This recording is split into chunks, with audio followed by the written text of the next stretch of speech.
بنی اسرائیل کی طرف رسول ہوگا کہ میں تمہارے رب کی طرف سے تمہارے پاس ایک نشانی لایا ہوں، وہ یہ کہ میں تمہارے لیے مٹی سے پرندے جیسی ایک شکل بناتا ہوں، پھر اس میں پھونک ماروں گا تو وہ اللہ کے حکم سے فوراً پرندہ بن جائے گا، اور میں پیدائشی اندھوں کو اور کوڑ کے مریض کو شفا دیتا ہوں، اور میں اللہ کے حکم سے مردوں کو زندہ کرتا ہوں، اور تمہیں غیب کی خبر دیتا ہوں جو تم کھاتے ہو اور جو اپنے گھروں میں جمع کرتے ہو۔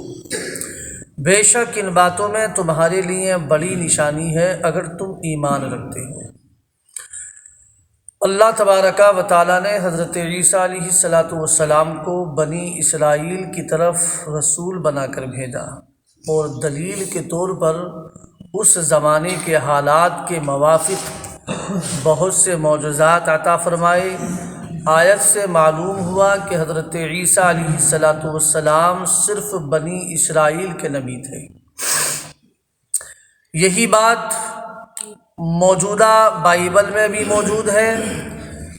آیت میں حضرت عیسیٰ علیہ السلام کے 5 معجزات کا بیان ہے۔ نمبر 1، حضرت عیسیٰ علیہ السلام کو اللہ نے جو معجزے عطا فرمائے تھے تو ان میں پہلا یہ تھا کہ آپ مٹی سے پرندے کی صورت بنا کر پھونک مارنا اور اس سے حقیقی پرندہ بن جانا، یعنی حضرت عیسیٰ علیہ السلام مٹی کا پرندہ بناتی، جیسے کہ آج کل ہمارے یہاں چھوٹے چھوٹے بچے اس طرح مٹی سے بناتے ہیں، تو حضرت عیسیٰ علیہ السلام کا یہ معجزہ تھا کہ مٹی کا پرندہ بناتے اور پھر اس میں آپ پھونک مارتے تو پھر وہ جو ہے حقیقی پرندہ بنتا۔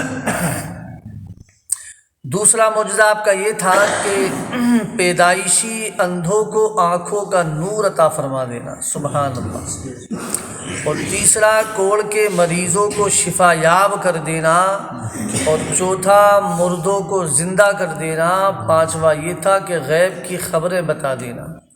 مطلب جو لوگ آپ کے زمانے میں اس طرح کی باتیں کرتے تو آپ انہیں خبریں کر دیا کرتے، بتا دیا کرتے تھے کہ تمہارے گھر میں کیا ہے، تم کھا کر کیا آئے ہو اور کل کیا کھاؤ گے۔ حضرت عیسیٰ علیہ السلام کے معجزات کی تفصیل۔ نمبر 1، پرندے پیدا کرنا۔ جب حضرت عیسیٰ علیہ السلام نے نبوت کا دعویٰ کیا اور معجزات دکھائے تو لوگوں نے درخواست کی کہ آپ علیہ السلام ایک چمگادڑ پیدا کریں۔ آپ علیہ السلام نے مٹی سے چمگادڑ کی صورت بنائی، پھر اس میں پھونک ماری تو وہ اڑنے لگی، سبحان اللہ۔ یہاں ایک بات یاد رکھیں کہ چمگادڑ کی خصوصیت یہ ہے کہ وہ اڑنے والے جانوروں میں بہت عجیب ہے۔ جو بھی پرندے اڑتے ہیں نا، سب سے عجیب جانور ہے یہ چمگادڑ، اور قدرت پر دلالت کرنے میں دوسروں سے بڑھ کر ہے۔ کیونکہ عجیب کیوں ہے کہ وہ بغیر پروں کے اڑتی ہے۔ چمگادڑ کے پر نہیں ہوتے، وہ بغیر پروں کے اڑتی ہے، اور دانت بھی رکھتی ہے اور ہنستی بھی ہے، اور اس کی مادہ کی چھاتی بھی ہوتی ہے، اور وہ بچہ جنتی ہے۔ حالانکہ اڑنے والے جانوروں میں یہ باتیں نہیں ہیں، یہ صرف چمگادڑ کے اندر ہے۔ دوسرا، کوڑیوں کو شفا کرنا۔ حضرت عیسیٰ علیہ السلام اس مریض کو بھی شفا دیتے، اس مریض کو بھی آپ شفا دیتے جس کا برص بدن میں پھیل گیا ہو اور اطباء اس کے علاج سے عاجز ہوں۔ چونکہ حضرت عیسیٰ علیہ السلام کے زمانے میں طب کا علم انتہائی عروج پر تھا۔ طب یعنی ڈاکٹری کا علاج جو تھا معاملہ، وہ انتہائی عروج پر تھا، اور طب کے ماہرین علاج کے معاملے میں انتہائی مہارت رکھتے تھے۔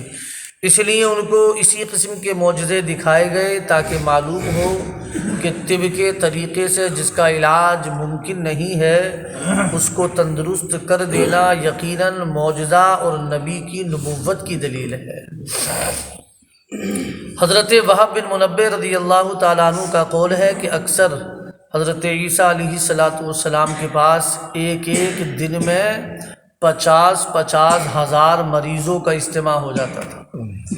50 ہزار مریض آپ کے پاس آتے، ان میں جو چل سکتا تھا وہ حاضر خدمت ہوتا، اور جسے چلنے کی طاقت نہ ہوتی اس کے پاس خود حضرت عیسیٰ علیہ السلام تشریف لے جاتے اور دعا فرما کر اس کو تندرست کرتے اور اپنی رسالت پر ایمان لانے کی شرط کر لیتے۔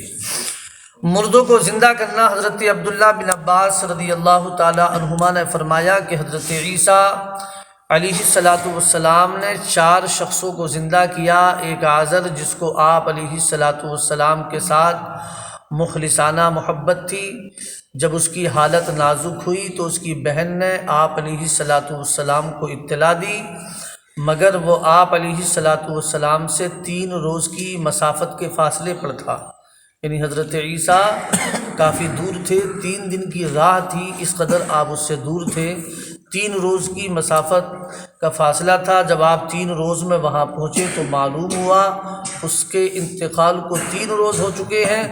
آپ علیہ السلام نے اس کی بہن سے فرمایا ہمیں اس کی قبر پر لے چل، وہ لے گئی۔ آپ علیہ السلام نے اللہ سے دعا فرمائی جس سے عازر حکم الہی سے زندہ ہو کر قبر سے باہر آ گیا، اور صرف باہر ہی نہیں آیا بلکہ مدت تک زندہ رہا، اور اس کے یہاں اولاد بھی ہوئی۔ دوسرا ایک بڑھیا کا لڑکا تھا جس کا جنازہ حضرت عیسیٰ علیہ السلام کے سامنے جا رہا تھا۔ آپ علیہ السلام نے اس کے لیے دعا فرمائی، وہ زندہ ہو کر جنازہ اٹھانے والوں کے کندھوں سے اتر پڑا اور کپڑے پہنے گھر آ گیا، پھر زندہ رہا اور اس کے یہاں اولاد بھی ہوئی۔ تیسری ایک لڑکی تھی جو شام کے وقت مری اور اللہ تبارک و تعالیٰ نے حضرت عیسیٰ علیہ السلام کی دعا سے اس کو زندہ کیا۔ چوتھے سام بن نوح تھے جن کی وفات کو ہزاروں برس گزر چکے تھے۔ لوگوں نے خواہش کی کہ آپ علیہ السلام ان کو زندہ کریں، چنانچہ آپ علیہ السلام ان کی نشاندہی سے قبر پر پہنچے اور اللہ تبارک و تعالیٰ سے دعا کی۔ سامنے سنا کہ کوئی کہنے والا کہتا ہے عجیب روح اللہ، یعنی حضرت عیسیٰ روح اللہ علیہ السلام کی بات سن۔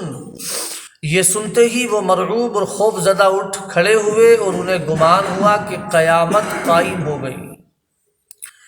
اس کی دہشت سے، یعنی صرف یہ گمان ہوا تو کہ قیامت قائم ہو گئی، قیامت کی دہشت سے روایت میں ہے کہ ان کے سر کے آدھے بال سفید ہو گئے تھے۔ اللہ اکبر۔ پھر وہ حضرت عیسیٰ علیہ السلام پر ایمان لائے اور انہوں نے حضرت عیسیٰ علیہ السلام سے درخواست کی کہ دوبارہ انہیں سکرات موت کی تکلیف نہ ہو، اس کے بغیر انہیں واپس کیا جائے، چنانچہ اسی وقت ان کا انتقال ہو گیا۔ حضرت عیسیٰ علیہ السلام جسے زندہ فرماتے اسے بإذن اللہ، یعنی اللہ کے حکم سے فرماتے۔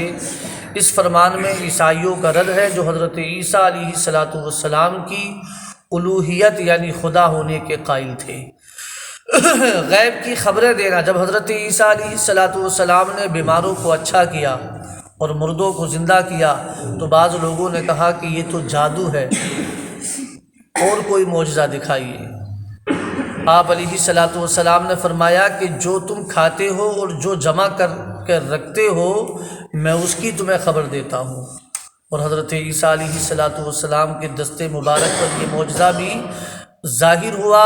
آپ علیہ السلام آدمی کو بتا دیتے تھے جو وہ کل کھا چکا اور جو آج کھائے گا اور جو اگلے وقت کے لیے تیار کر رکھا ہوتا ہے۔ آپ علیہ السلام کے پاس بہت سے بچے جمع ہو جاتے تھے۔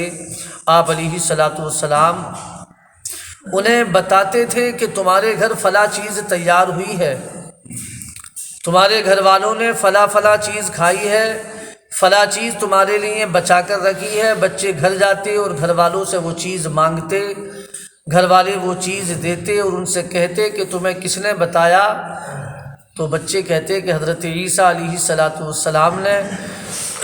تو لوگوں نے اپنے بچوں کو آپ علیہ السلام کے پاس آنے سے روکا اور کہا کہ وہ جادوگر ہے، ان کے پاس نہ بیٹھو، اور ایک مکان میں سب بچوں کو جمع کر دیا۔ حضرت عیسیٰ علیہ السلام نے سارے بچوں کو جو آپ کے پاس رہتے تھے بتا دیا کہ تمہارے گھر یہ چیز ہے، فلاں چیز تمہارے ماں باپ نے کھائی ہے، فلاں چیز تمہارے لیے رکھی ہے اٹھا کر۔ تو لوگوں نے اپنے بچوں کو ایک جگہ جو ہے جمع کر کے ایک مکان میں رکھا۔ آپ علیہ الصلوۃ والسلام نے فرمایا کہ اس مکان میں کون ہے؟ انہوں نے کہا سور ہیں۔ فرمایا ایسا ہی ہوگا۔ اب جو دروازہ کھولا تو سب سور ہی سو رہے تھے۔ اللہ اکبر، سب کے سب سور ہی ہو گئے۔ سورہ آل عمران کی آیت نمبر 49 سے معلوم ہونے والی عقائد و مسائل، اس آیت مبارکہ سے بہت سے عقائد و مسائل معلوم ہوتے ہیں۔ نمبر 1، حضرت عیسیٰ علیہ السلام کو معجزات عطا ہوئے۔ دوسرا، انبیاء کرام علیہم السلام کو اللہ کی طرف سے معجزات عطا ہوتے ہیں۔ تیسرا، بہت سے معجزات انبیاء کرام علیہم السلام کے اختیار سے ظاہر ہوتے ہیں۔ یہ نہیں کہہ سکتے کہ انبیاء علیہم السلام کا ان معجزات میں کوئی اختیار نہیں ہوتا۔ معجزات بہت سی قسموں کے ہو سکتے ہیں، حتیٰ کہ مردوں کو زندہ کرنے کا بھی معجزہ ہوتا ہے۔ اللہ تبارک و تعالیٰ اپنے پیاروں کو اختیارات اور قدرتیں عطا فرماتا ہے۔ چھٹا، محبوبان خدا لوگوں کی حاجت روائی پر قدرت رکھتے ہیں اور ان کی مشکل کشائی بھی فرماتے ہیں۔ اس آیت مبارکہ سے یہ بھی پتہ چلا کہ جو اللہ کے محبوب اور مقبول بندے ہوتے ہیں تو وہ لوگوں کی حاجت روائی بھی فرماتے ہیں، اس پر بھی قدرت رکھتے ہیں اور ان کی مشکلوں کو بھی دور کرتے ہیں باذن اللہ۔ محبوبان خدا عام عادت سے ہٹ کر مشکل کشائی کرتے ہیں۔ محبوبان خدا کی قدرتیں عام مخلوق کی قدرتوں سے بڑھ کر اور بالا تر ہوتی ہیں۔ محبوبان خدا شفا بھی بخشتے ہیں۔ اور 10واں یہ کہ اللہ تبارک و تعالیٰ اپنے پیاروں کی دعائیں قبول فرماتا ہے۔ تو پیارے آقا صلی اللہ علیہ وسلم کے پیارے دیوانوں، یقیناً اگر اللہ والوں کے دامن سے وابستہ ہو جائیں، اولیاء کرام کی محبت اپنے دلوں میں بسائیں تو اللہ پاک ان کا صدقہ ہمیں بھی عطا فرمائے گا۔ رب کعبہ کی بارگاہ میں دعا ہے مولا ہم سب کو قرآن و حدیث کی تعلیمات پر عمل پیرا ہونے کی توفیق عطا فرمائے۔ درود پاک پڑھ لیں۔ اللہم صلی علی سیدنا مولانا محمد وسلم، صلو علیہ وسلم۔